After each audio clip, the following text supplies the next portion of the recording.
Hey! Wake up! Hey! You're finally awake. Paimon was worried sick. No idea. Paimon just woke up and then we were here. Ugh, Paimon's head is all dizzy. The scenery here looks different, too. Oh, what should we do, Traveler? Please don't tell Paimon someone abducted us and brought us to some strange place that we could never leave.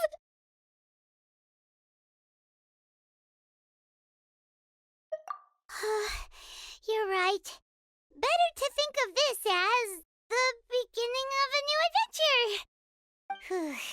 Thank goodness you're still here. If Paimon woke up alone, she probably would be trembling in a tree hollow.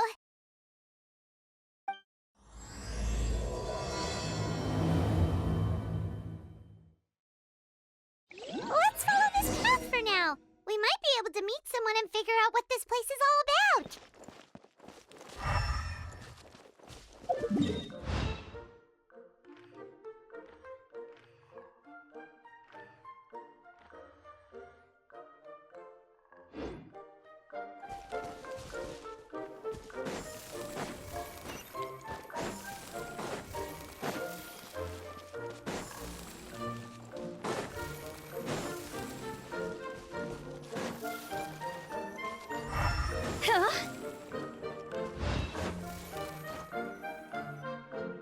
Traveler, did those plants by the road look weird to you?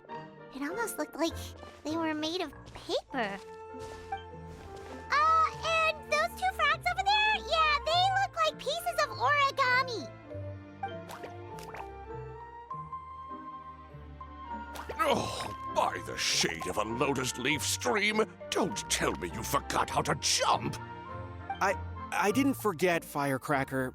I'm just not sure if what I remember is correct.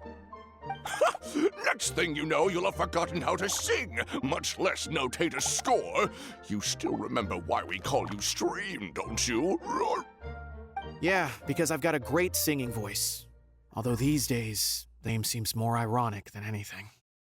Not just a great voice, one that evokes the gentleness of early morning dewdrops flowing into a spring. So cheer up and make the jump over. If you're still unsure, just use that roll of magic thread. I won't laugh, I promise. Now, don't tell me you've forgotten how to use that as well. I haven't forgotten everything, Firecracker. Your name, for instance. It's kind of hard to forget that you're named after your fiery temper. Now do me a favor and pipe down for a second. I'll be right over.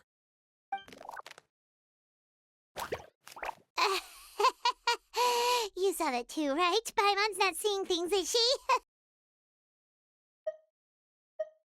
This place is getting more confusing by the second. Anyway, why don't we go after those two frogs? They didn't look evil or anything. Plus, they might be able to help us out.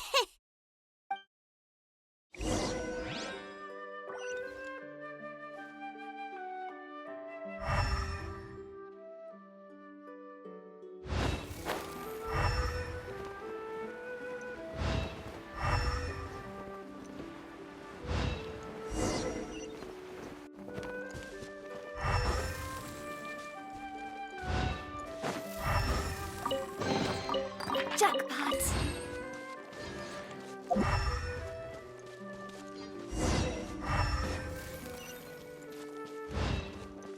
Go!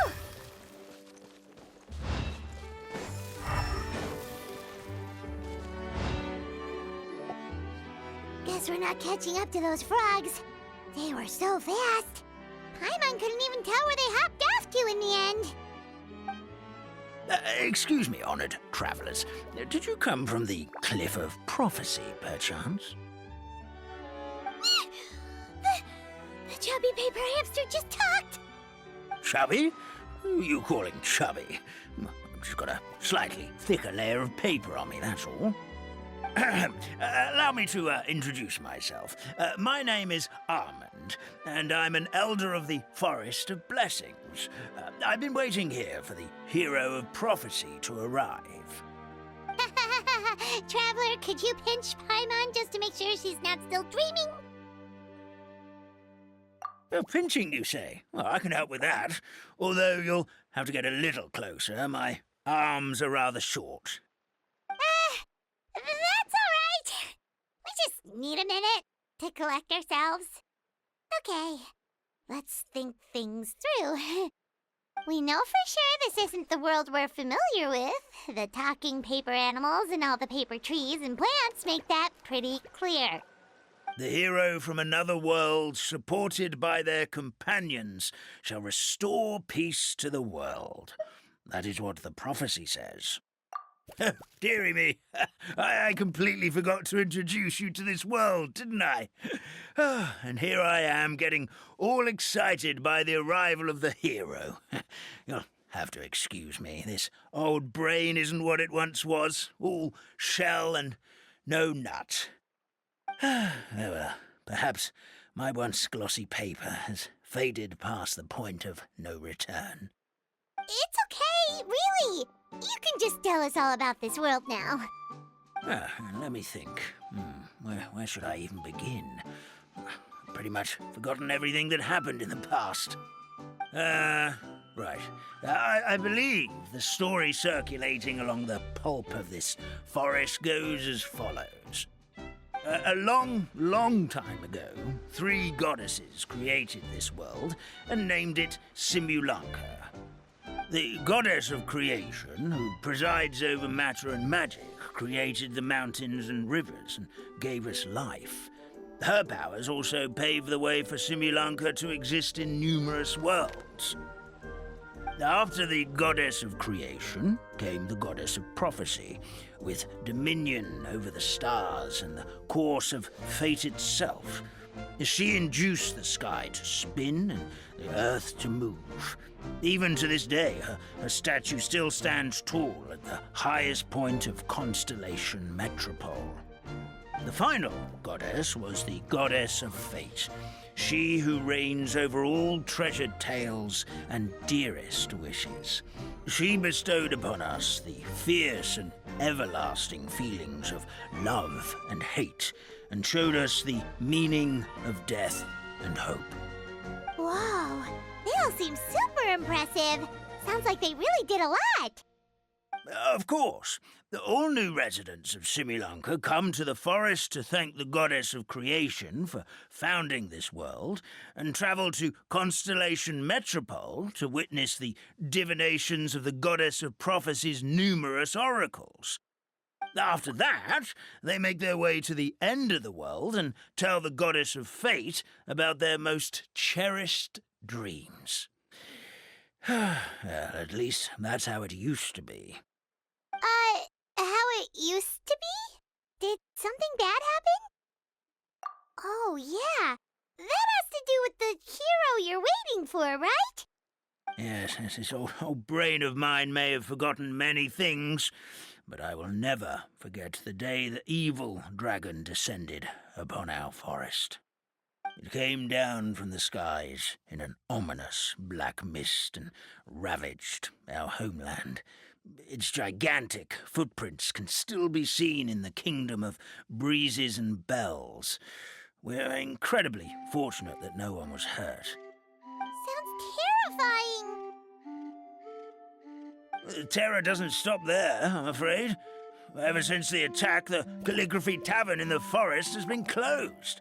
No one knows why, but it's a catastrophe of the highest order for us, forest dwellers. A catastrophe of the highest order? All because a tavern closed? If we were talking about Mondstadt here, Paimon might understand, but is it really all that serious? Good goddess of creation above. We'd take even the greatest flood over the closure of the tavern.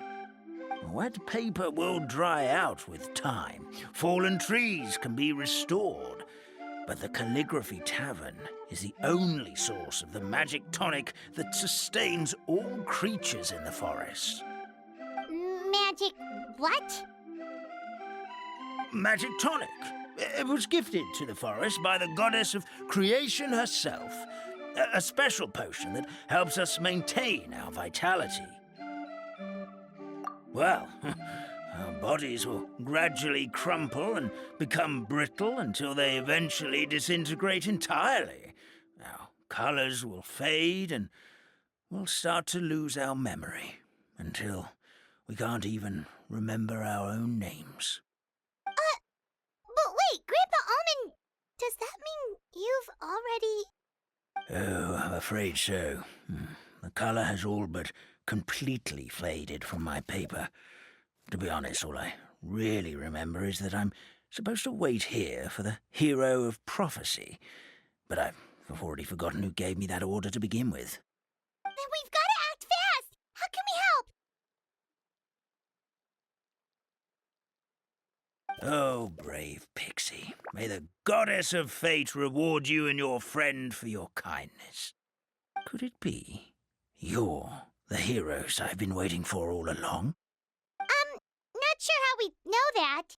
Plus, we can't even remember how we got here, so it's not looking too promising. Well, this is turning out to be quite the conundrum for old Almond Brain here. The prophecy never mentioned anything like that. For now, why don't you come with me to the Hut of Blessings? Our forest fairy lives there. Maybe she'll know what to do. Whoa, a forest fairy? Like one that knows magic? Oh, you betcha. She's prophesized to join the hero on their journey. Well, then she sounds like exactly the kind of person we need. Please lead the way, Grandpa Almond.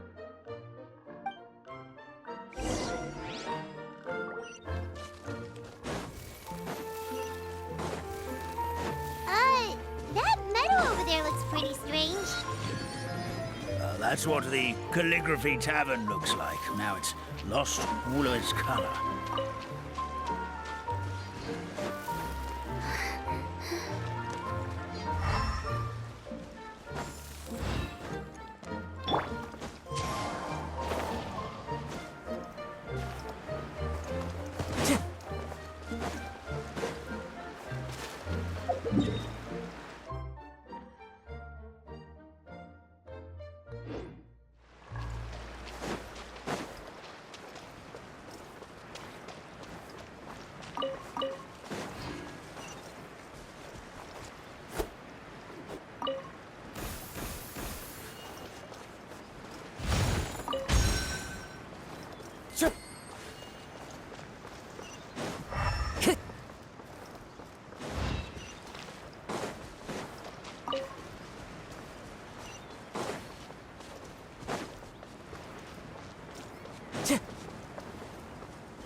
Time to go.